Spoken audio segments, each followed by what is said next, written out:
जय माता दी। शांभवी अष्टमी में आपका स्वागत है। सभी भाइयों और बहनों को मेरा नमस्कार। आज हम बात करेंगे शारदीय नवरात्र जो 17 अक्टूबर 2020 से शुरू हो रहा है। माता दुर्गा को कैसे प्रसन्न करें। नवरात्रि का पर्व 17 अक्टूबर 2020 से शुरू हो रहा है। पंचांग के अनुसार इस दिन आश्विन मास की शुक्ल पक्ष की प्रतिपदा तिथि रहेगी। इस दिन घट स्थापना का समय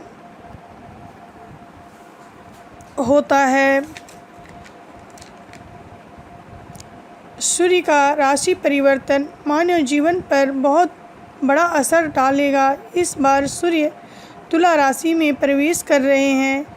तुला राशि में बुध पहले से ही वक्री रहेंगे। इस कारण बुध आदित्य योग बनेगा। इस नवरात्र में शनि मकर में और गुरु धनु में अपनी ही राशि में, ये दोनों कई सालों के बाद अपने स्वराशि में रहेंगे। यह एक दुर्लभ संयोग है।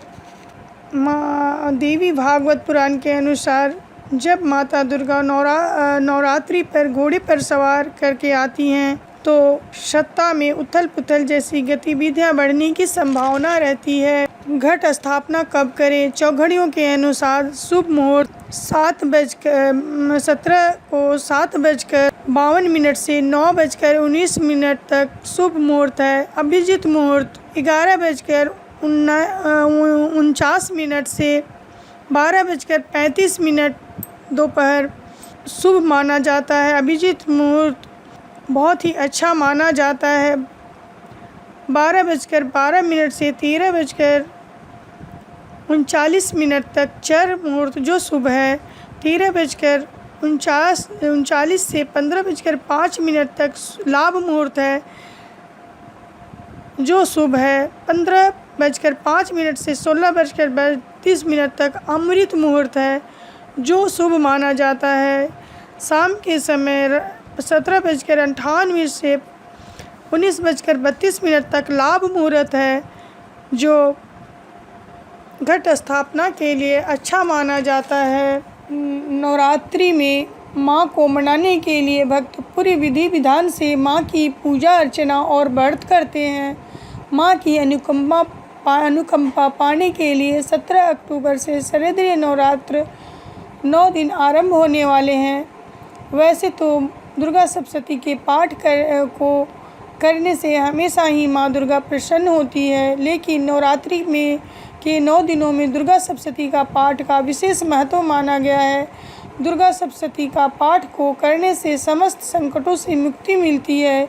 इस पाठ में 13 अध्याय हैं। इन अध्यायों को 3 भागों में बांटा गया है। हर अध्याय का अपना एक अलग महत्व है, लेकिन दुर्गा सप्तशती का पाठ पूरे नियम और सावधानी से करना चाहिए।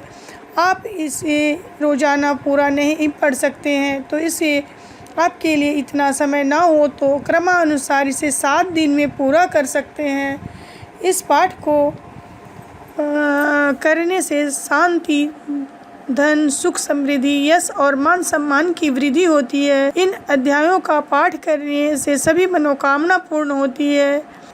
आज हम जानेंगे कि किस मनोकामना के लिए कौन सा पाठ महत्वपूर्ण है। दुर्गा सप्तशती के प्रथम अध्याय के पाठ से साधक को हर प्रकार की चिंताओं से मुक्ति मिल जाती है। दुर्गा सप्तशती के दूसरे पाठ करने से कोर्ट केस आदि में विजय दिलाता है।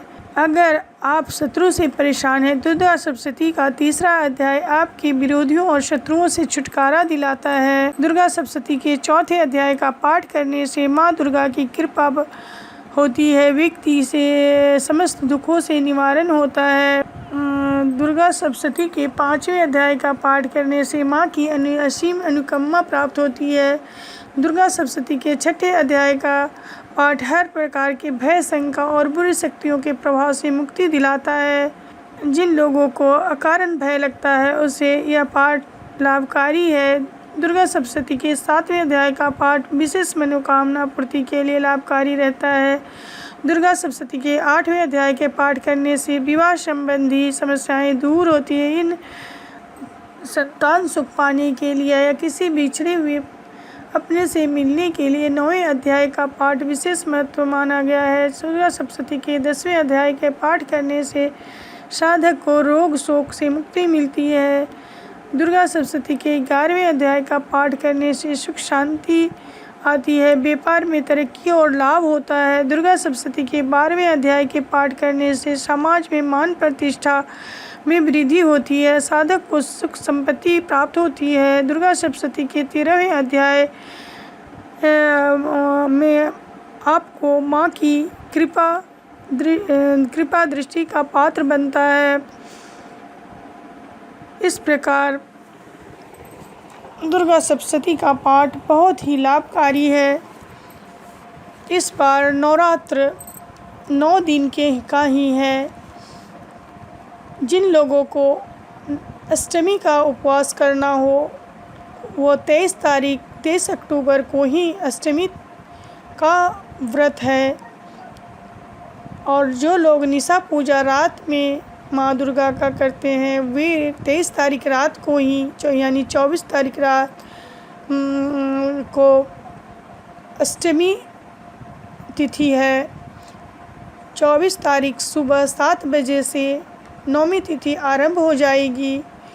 7:42 सुबह तक ही नौमी तिथि है, उसके बाद 10वीं तिथि का आरंभ हो जाएगा।